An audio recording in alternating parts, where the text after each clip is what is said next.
Right, so you've got your Galaxy Watch Active, and this is the first version. This was 98% when I went out. I've just done, what did I do, 13, 14 miles on the bike. Don't know if you can see that, it's 55% using Bluetooth and high accuracy. Now, I'm not sure, it's not easy to find the high accuracy, but if you haven't got it, this is a quick tip for you.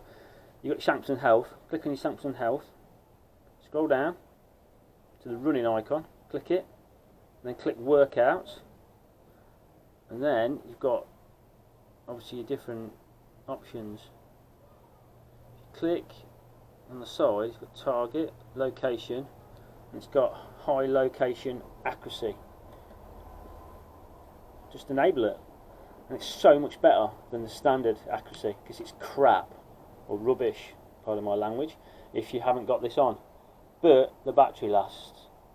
It's pretty. I mean, the battery is poor, but hey, it's another tip for you. Hope it helps.